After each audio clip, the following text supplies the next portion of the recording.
Hello,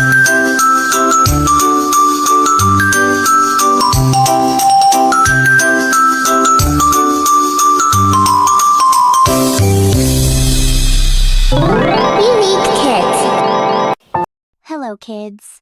Did you know that one of God's greatest prophets once stood before a wicked king and boldly declared, "As surely as the Lord lives, there will be no dew or rain in the land until I say so"? Imagine the shock, the outrage, and the fury in the palace that day. Elijah, a lone man of God, dared to speak against King Ahab and his ruthless Queen Jezebel, the very leaders who had filled Israel with idol worship and turned the people's hearts away from God. Instead of hiding in fear, Elijah delivered a message that would plunge the nation into years of drought and hunger. Everyone expected him to be arrested or killed, but God had another plan.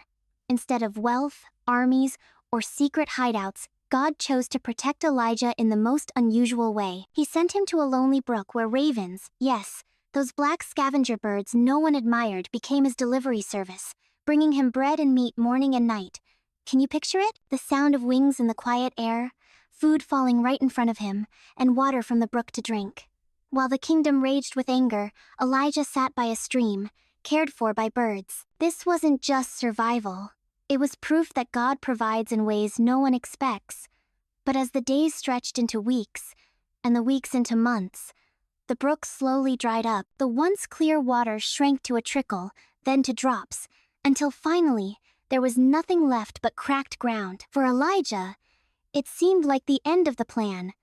But God was only setting the stage for something far greater. And what happened next would test faith, courage, and obedience in a way no one could have imagined. So when the brook ran dry, God gave Elijah a new and even stranger instruction.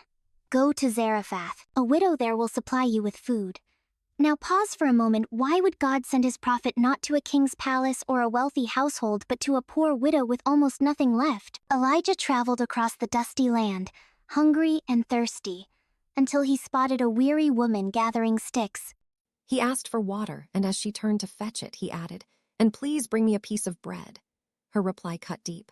"I don't have any bread, only a handful of flour in a jar and a little olive oil in a jug. I'm gathering a few sticks to make a meal for myself and my son, that we may eat it and die." Imagine the hopelessness in her voice. Yet Elijah looked her straight in the eye and said words that would change everything. "Don't be afraid. Make me a small loaf of bread first, then something for yourself and your son. For this is what the Lord says, the jar of flour will not be used up, and the jug of oil will not run dry until the day the Lord sends rain on the land." It sounded impossible, even reckless, but the widow obeyed. She used her last handful of flour, baked the bread, and gave it to Elijah first. And that's when the miracle began. Each day she returned to the jar and the jug, and every single time, there was still flour and still oil. It never ran out. She and her son, once on the edge of death, now had a constant supply of food. God had turned her tiny act of faith into daily survival. But as joyful as this miracle was, it was only the beginning. Because just when hope seemed secure again, something happened in that little house in Zarephath that nearly shattered it all. One day, after the miracle of the flour and oil had become their daily normal, tragedy struck with a cruelty no one saw coming. The widow's only son fell sick. At first, it was just coughing, then fever, but soon his breathing grew weak, his strength drained away, and then silence. He stopped moving. The widow's cries echoed through the house as she clutched her lifeless boy. Grief twisted into anger, and she turned on Elijah with words filled with pain. "Man of God, did you come to remind me of my sin and kill my son?" It was raw, heartbreaking, and almost accusatory. She had given everything, she had trusted, and now this. But Elijah didn't argue, didn't defend himself. With quiet resolve, he said, "Give me your son." He carried the boy upstairs to his small room, laid him on the bed, and fell to his knees in prayer. "O Lord my God," he pleaded, "have you brought tragedy even upon this widow who has opened her home to me by causing her son to die?" Then Elijah did something unusual. He stretched himself over the child's body once, twice, 3 times, crying out each time, "O Lord my God, let this boy's life return to him." The room was still, but Elijah did not stop. And then it happened. The boy's chest rose, his eyes opened. His body stirred with life. Elijah scooped him up, rushed downstairs, and with a voice bursting with joy declared, "Look, your son is alive." The widow gasped, tears streaming down her face, but this time they were tears of wonder. "Now I know," she whispered, "that you are a man of God and that the word of the Lord from your mouth is truth." From famine to provision, from death to life, God had proven himself in a way no one could deny. But Elijah's story did not end there. This miracle was only preparing him for an even bigger showdown that would shake the entire nation. After the widow's son was brought back to life, Elijah's name carried a weight no one could ignore. Word spread of the prophet whose God could feed the hungry and even raise the dead. But while hope flickered in one home, darkness still ruled the nation. King Ahab and Queen Jezebel continued to lead Israel deeper into idolatry, filling the land with worship of Baal, the so-called god of rain and fertility. People's hearts were torn, some wavering between the one true God and the idols that promised wealth and crops. It was in this climate of confusion that Elijah reemerged, not in hiding, but ready for a public confrontation that would put every belief to the test. He approached the people with a bold question that echoed like thunder. "How long will you waver between two opinions? If the Lord is God, follow him, but if Baal is God, follow him." The silence of the crowd revealed their fear, their uncertainty, their divided hearts. Elijah proposed a challenge on Mount Carmel, one prophet of God against hundreds of prophets of Baal. 2 altars would be built, 2 sacrifices placed, but no fire lit. The true God would answer by sending fire from heaven. It was risky, dangerous, and in the eyes of many, impossible. Yet Elijah stood confident, fueled by the faith that had carried him through droughts, raven meals, and a widow's empty jars. As the day of the showdown approached, the prophets of Baal prepared their altar with frenzy, shouting, chanting, even cutting themselves to gain their god's attention. Hours passed, but nothing happened. Then Elijah, calm and steady, rebuilt the Lord's altar, placed the sacrifice on it, and did something shocking. He ordered water to be poured over it again and again until everything was soaked and the trench around it overflowed. To the crowd, it seemed foolish. To Elijah, it was the setup for God's glory. And what happened next would not only silence every idol worshiper, but also prove once and for all who truly held the power of heaven and earth. Then came the moment that would forever be remembered in Israel's history. The prophets of Baal had screamed, danced, and bled all day, yet their altar remained silent and lifeless. The people were restless, whispering, realizing their so-called God could do nothing. Elijah, standing alone yet unshaken, stepped forward. With every eye fixed on him, he lifted his hands and prayed a simple but powerful prayer. "O Lord, God of Abraham, Isaac, and Israel, let it be known today that you are God in Israel and that I am your servant. Answer me, Lord, so these people will know that you, Lord, are God, and that you are turning their hearts back again." The words hung in the air, and then, suddenly, fire roared down from the sky. It consumed the sacrifice, the wood, the stones, the dust, and even licked up the water in the trench. The crowd gasped, eyes wide, some falling to their knees in shock. A cry erupted from their lips. "The Lord, He is God! The Lord, He is God!" In a single moment, the hearts of the people turned, and the lies of Baal were exposed. The prophets of Baal, once so loud and confident, were defeated, their power shattered. But this fiery victory wasn't just about winning an argument. It was about restoring a nation to the truth. Elijah had shown them that the God who feeds through ravens, multiplies a widow's flour, and raises the dead is also the God who commands fire from heaven. Yet as glorious as this triumph was, Elijah's journey was far from over. Because after the fire, another storm was brewing, not in the sky, but in the heart of Queen Jezebel, whose wrath would soon drive Elijah into his darkest valley of fear and despair. The fire had fallen, the people had cried out, and Elijah had won the greatest victory of his life. But sometimes, the fiercest battles come right after the greatest triumphs. Word reached Queen Jezebel about what had happened on Mount Carmel, the humiliation of Baal's prophets, their destruction, and the turning of Israel's hearts back to God. Instead of trembling before the Lord, Jezebel's heart burned with rage. She sent Elijah a message dripping with venom. "May the gods deal with me, be it ever so severely, if by this time tomorrow I do not make your life like one of them." A death threat straight from the queen. And suddenly, the man who had faced kings stood against hundreds of false prophets and called down fire from heaven felt his courage crumble. Fear gripped him so strongly that he ran. He fled into the wilderness, leaving behind the crowds, the victory, and even his servant. Alone under the shade of a broom tree, Elijah prayed one of the saddest prayers a prophet could utter. "I have had enough, Lord. Take my life." This wasn't the bold Elijah the people had just seen. It was a broken, exhausted man who believed he could go no further. But God, in his mercy, didn't scold Elijah or strike him down. Instead, he sent an angel who gently touched Elijah and said, "Get up and eat." Beside him lay fresh bread baked on hot coals and a jar of water. Elijah ate, lay down again, and once more the angel returned, urging him, "Get up and eat, for the journey is too much for you." Strengthened by that food, Elijah traveled 40 days and nights until he reached Mount Horeb, the mountain of God. There, hiding in a cave, he finally poured out his despair. "I am the only one left, and now they are trying to kill me too." And it was on that mountain, in Elijah's lowest moment, that God would show him something unexpected, something that revealed more about his nature than fire, ravens, or miracles ever had. As Elijah stood in that cave on Mount Horeb, weighed down by fear and loneliness, God told him to stand on the mountain because his presence was about to pass by. Suddenly, a mighty wind tore through the mountains, shaking rocks and howling like a storm. But the Lord was not in the wind. Then came an earthquake rumbling beneath Elijah's feet, splitting the ground with its power. But the Lord was not in the earthquake.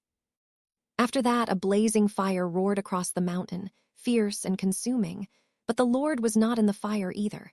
Then came something so small, so unexpected, that it almost went unnoticed, a gentle whisper. Elijah wrapped his cloak over his face and stepped out, trembling. That soft, quiet sound carried more power than the roaring wind, the shaking earth, or the blazing fire. It was God's way of showing Elijah, and all of us, that his greatest work is not always through dramatic displays of power, but often through the quiet moments, the whispers that guide our hearts, the stillness where he reminds us we're never truly alone. In that whisper, Elijah discovered that even though Jezebel raged and enemies gathered, God was still in control.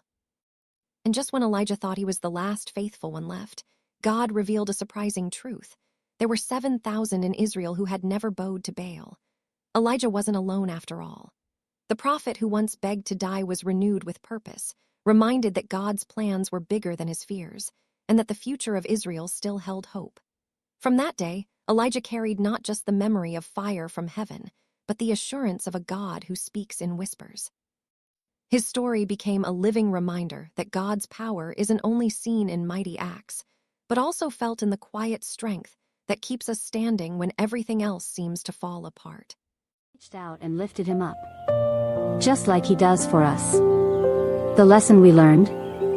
Courage is not the absence of fear, it's choosing to trust God even when we're afraid. You can be brave like Peter. You can walk on stormy waters in life when you keep your eyes on Jesus. Now, guess what? Today, we're going to meet someone very special. A real hero of faith. Kids. I'm so excited to see you again today. Here's a clue. You've been doing such a great job learning amazing things from the Bible. And he wasn't afraid, and I can tell your hearts are growing stronger and more courageous every time we meet. He spoke for God. Do you remember our last adventure? And even called down fire from the sky. It was the incredible story of Jesus walking on water. And guess who else walked on water for a few moments? That's right. Peter.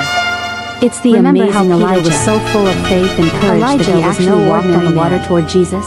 He was a mighty prophet of God. Fear crept in. That means God just like it sometimes to share with his people. And even though Elijah listened carefully and obeyed, Jesus didn't even when it was hard, even when he was alone. We meet Elijah in the book of 1 Kings, chapter 17. And oh, what an introduction. There was a terrible drought in the land, no rain, no food, and no water. People were struggling. But God always has a plan. And guess what he did? God didn't let Elijah go hungry. Nope. He took care of his faithful prophet in the most surprising way. First, he sent Elijah to a quiet brook, where ravens, yes, actual birds, brought him food every morning and night. But when the brook dried up, God sent Elijah somewhere new. To a little town. To meet someone you'd never expect, a poor widow with almost nothing left. Now, kids, I want you to really think about this. Why would God send Elijah, his mighty prophet, to someone with so little? Why not to a rich person? Why not to someone with a big feast waiting? Because God wanted to show Elijah, and us, that his power works best through unexpected helpers. Sometimes God uses people who feel small, to do something big. Today, we'll see how that poor widow trusted God, and how God made sure she never ran out of food. Get ready. Because today's story is one of my favorites. You'll learn how faith, no matter how tiny, can unlock miracles. You'll see how trusting God, like Elijah and the widow, can change everything. So, grab your seat, hold on tight, and let's follow Elijah to Zarephath, where a miracle is waiting. God used to speak his message to people. But this wasn't an easy time in Israel. Oh no, it was a very dark and rebellious time. The people of Israel, who were supposed to follow the one true God, forgot about him. They started worshipping idols, yes, fake gods made of stone and wood. Can you imagine that? They followed a very evil king named Ahab, and guess what? Ahab had a wife named Jezebel, who was even worse. Jezebel hated God's prophets. She brought her own idol worship from her country and filled Israel with it. She even had the prophets of God killed. People turned their backs on God. They lied, stole, hurt each other, and bowed down to Baal, a false god of rain and fertility. The land God gave them was now full of sin. Their hearts were like dry ground, no love, no truth, and no faith. And so, God decided to take action. He chose a bold prophet to deliver a serious message. As surely as the Lord lives, the God of Israel, there will be no dew or rain in the next few years, except at my word. Imagine saying that to a powerful king who doesn't like God. Elijah was brave because he knew God had his back. But now, Elijah had to hide. You see, King Ahab and Jezebel were furious. Who is this Elijah that dares to talk to the king this way? They must have yelled. Find him. Arrest him. Kill him. But God already had a plan to protect Elijah. God told Elijah to go east and hide by a small brook called Cherith. There, he would be safe. But how would he eat? God said, Elijah, drink water from the brook, and I will send ravens to bring you bread and meat, morning and evening. Kids, can you imagine that? Birds, bringing food to a man hiding in the wild? Not eagles. Not parrots. Not peacocks. But ravens, black birds known for being scavengers. Yet God used them like royal waiters, delivering breakfast and dinner every day. In the morning, Elijah would wake up, stretch, and hear the flap of wings. Caw! Caw! Here came the ravens, one with bread, another with meat, dropping it right in front of Elijah. Every morning. Every evening. God was feeding his prophet. Not through a king. Not through rich people. But through birds. Kids, this shows something very important. When God tells you to do something, even if it sounds weird or scary, he already has a plan to take care of you. But, days passed. Then weeks. Then months. And slowly, the brook began to shrink. Drip, drip, drip. Until one morning, there was no water left. Elijah looked around. The sun was hot. The ground was dry. The birds didn't come that morning. Oh no, Elijah must have thought, what do I do now? But guess what? God never forgets his children. God spoke again. Elijah, get up and go to Zarephath, a town near Sidon. There's a widow there, I have commanded her to supply you with food. Now wait a minute. A widow? Not a farmer with plenty of grain. Not a king with fancy feasts. But a poor woman, who had already lost her husband. Elijah didn't question God. He obeyed. He traveled, maybe for days, across dry land, through heat and dust, to a place he had never been, because he trusted God's plan. As Elijah approached the gate of Zarephath, he saw a woman gathering sticks. She looked tired, her clothes dusty, her hands rough. Could this be the widow? Elijah wondered. He called out gently, "Excuse me, would you bring me a little water in a jar so I may have a drink?" The woman looked up, surprised, but turned to go get it. But Elijah added, "And please, bring me a piece of bread." She stopped. Her shoulders slumped. She turned back and said with a trembling voice, "I don't have any bread, only a handful of flour in a jar and a little olive oil in a jug. I was gathering a few sticks to take home and make a meal for myself and my son, so we may eat it and die." Oh no. She was preparing her last meal. That's how bad the famine was. But Elijah, full of faith, looked her in the eye and said, "Don't be afraid. Go home and do as you've said. But first, make a small loaf of bread for me from what you have and bring it to me. He paused and added, Then make something for yourself and your son.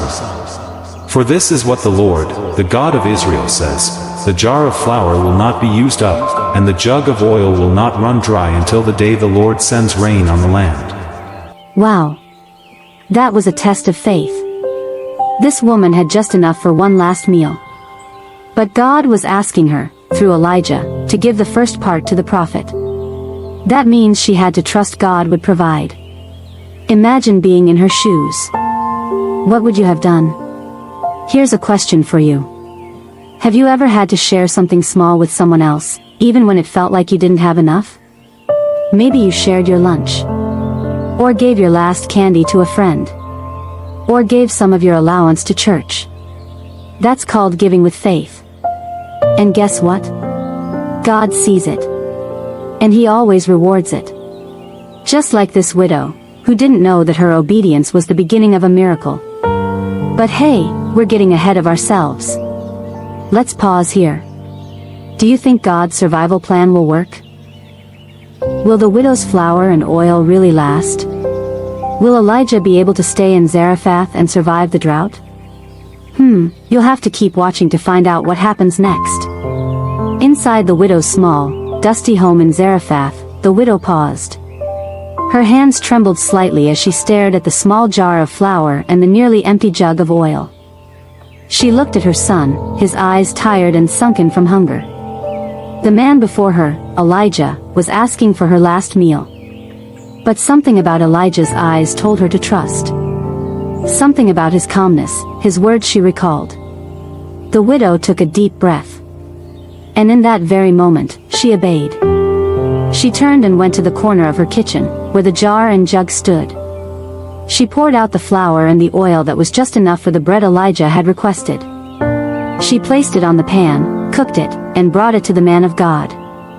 Then, she went back. Nervously, she opened the jar again. And her eyes widened. The flour, it was still there. She rushed to the jug of oil, still oil inside. And just like Elijah had said, day after day, the widow would go to the jar, and it would still have flour. She'd pour the jug, and oil would still flow. The jar of flour did not run dry. The jug of oil never emptied. God had kept His word.